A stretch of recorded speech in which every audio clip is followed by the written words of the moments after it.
Welcome. Let's solve Leetcode 2471, minimum number of operations to sort a binary tree by level. Okay, so let's go over the problem description here. You're given the root of a binary tree with unique values. In one operation, you can choose any two nodes at the same level and swap their values.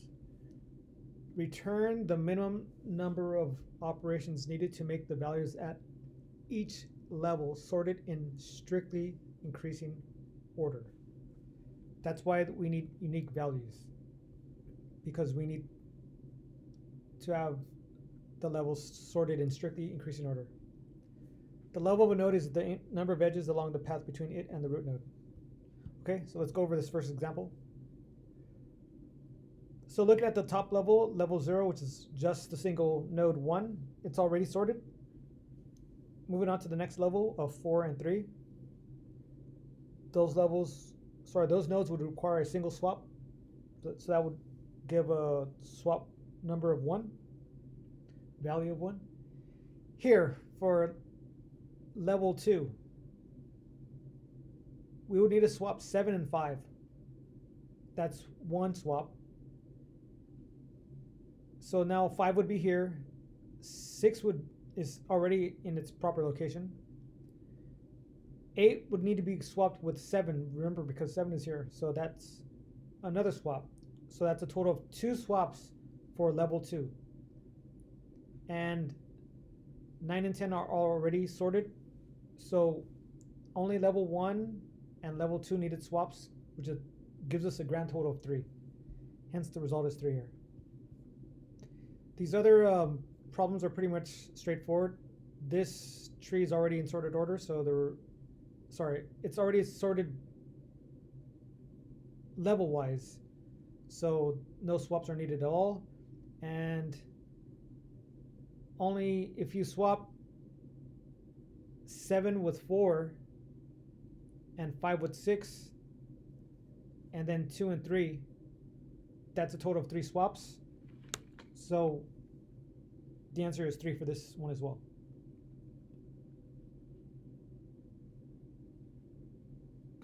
Okay, so let's get started. What we'll be using is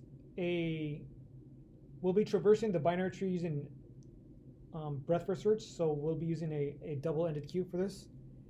And we'll be using a variation of what is known as cycle sort algorithm, or the cycle sort algorithm. Okay, so let's look into it, or let's get started. So I'm kind of just going to walk us through it. So let's start off our queue with a deck, and we'll add the root to it, and we'll store let's call these swaps, and they call them operations. I'll leave them as swaps. All right, so let's traverse our binary tree. So while queue. So we'll store all the nodes values for that. So we'll store for every level, we'll store the values, and then we'll figure out how many swaps are needed. They call them operations, but I call them swaps per level, and add them up at the end. Okay, so let's have this L, which will store those values, and then we'll loop for every level. Let's loop through the number of nodes available. So we'll have I in range length of Q. Okay, so let's pop our node. Node equals Q dot pop left.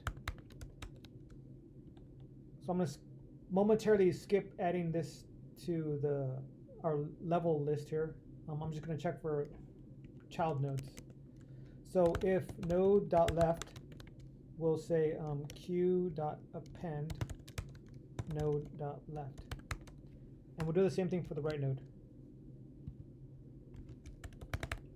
Okay, so now let's accumulate the values for every level. So this node is the current level, so let's check it out. So we'll say l dot append. Now, what do we want to append? Well, we want to append that value. So node dot value.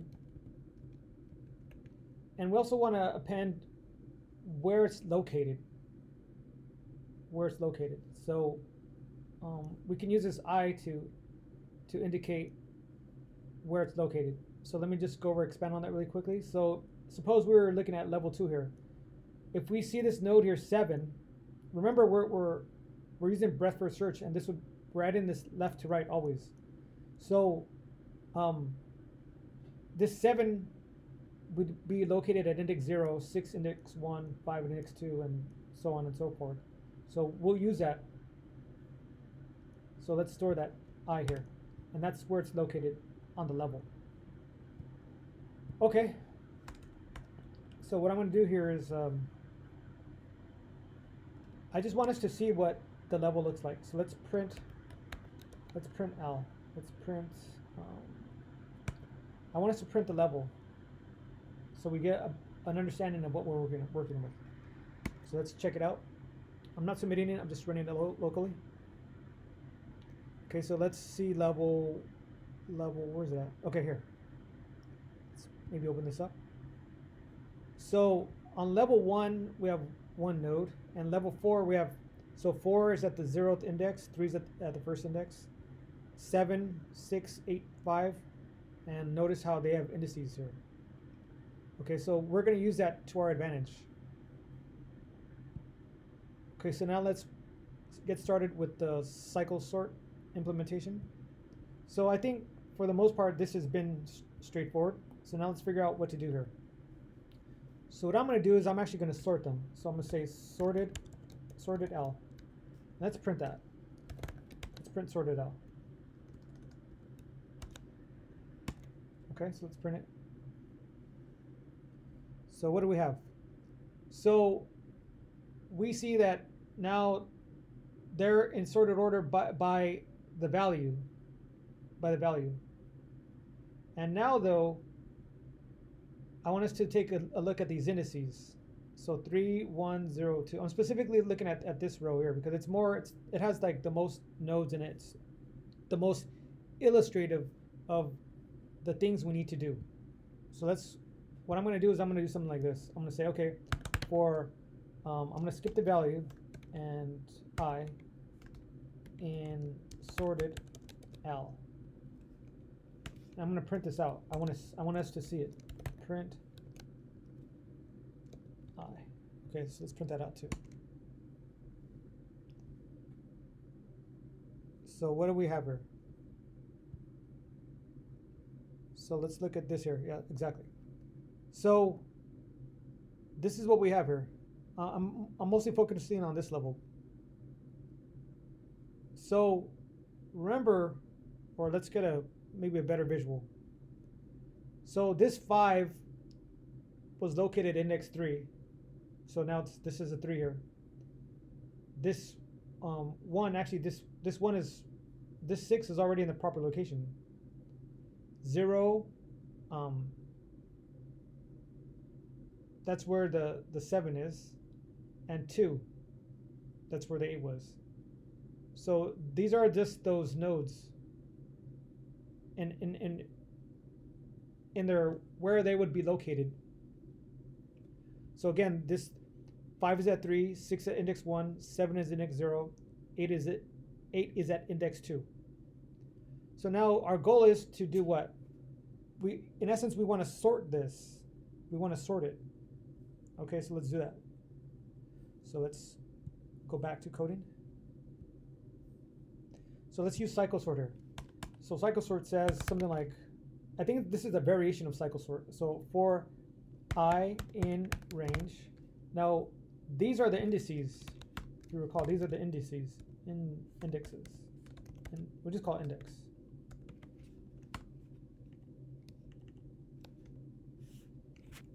And let's just print this real quick. So print index. So remember what it looked like earlier is that 3102. So this is where we want it to be. This is where, right, we want 5 to be at here. We want, well, 6 to be here, which is already there. We want 7 to be here. We want 8 to be here. This is what we want. We want this. So in essence, we're going to do a little bit of a trick.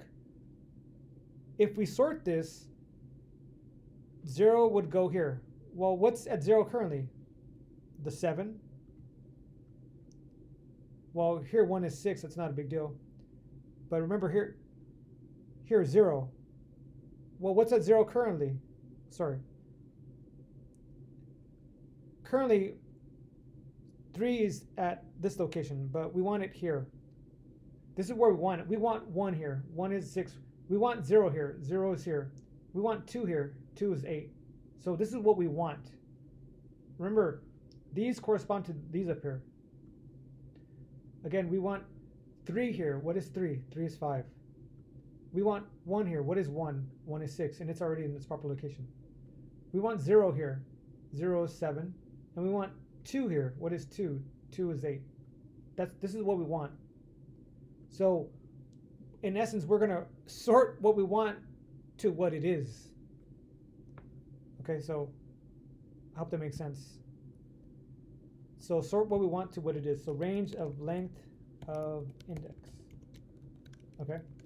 And we're going to perform a check here. So while I is not equal to index of I. So in this situation, what do we have? So let's go over this here. I'm going to do this here. I'm going to copy this. So right now, let's suppose we're looking at this here. This is this index here. Okay. But we're going through this by the ranges, by normal range. So that means we'd be looking at this 0, 1, 2, 3. So I on the first iteration is 0. Index of I is 3. So they're not equal. So we need to go into this loop. And we're going to swap them. We're going to swap them. Okay, so let's swap them. So we'll say, okay, j equals index of I. Now let's swap them. We'll say index of I, index of j equals index of I, index of j. So what would this look like after we swap them? It would look something like, well, index of, so remember this is j, what is j here? J is 3. So I is 0, 0, and j is 3. So I is 0, which is here, and j is 3, which is here. So we'd swap them. This becomes now 2, 1, 0, 3. Okay. And this is a swap, right? So we need to add to our swaps. Swaps plus equals 1. Okay. Now let's go back into our loop, because remember we're at a while loop. We need to perform this check. So I is still 0, and now we're saying, okay, does index of 0 equal 0? Well, no, that's not true. So we need to go back into it. So I is still 0. Now j is 2. So we perform a swap. Okay, so we swap 0 and 2. So now this becomes 0, and then this becomes 2. And then we add our swap again. We increment our swap. Then we come back around into our while loop, and now I is 0. And now index of I is also 0. So since they're equal, we don't go into this while loop again. So we're done with, remember we started off with 0. Okay, so we're done with the 0. Now we go to 1. So then we check if is 1 not equal to index of 1. Well, it's already in its proper location, so we don't need to go in there. Okay, so then we go to 2. So is 2 not equal to index of 2? Index of 2 is 2, so they're equal. We don't go in here. And the same thing for 3. And that's the essence of the approach we're using.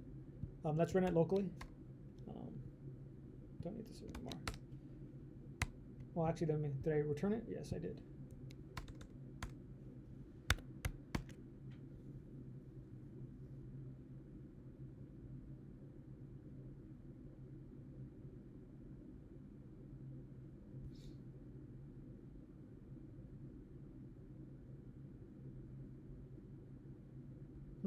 Did I make a mistake here? Let me see. Q.pop left. Length of Q.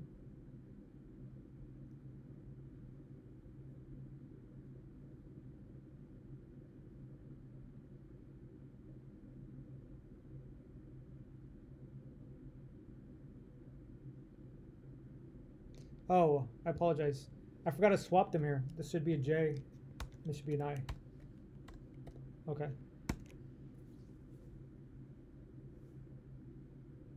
Okay, that's fine. And let's submit it.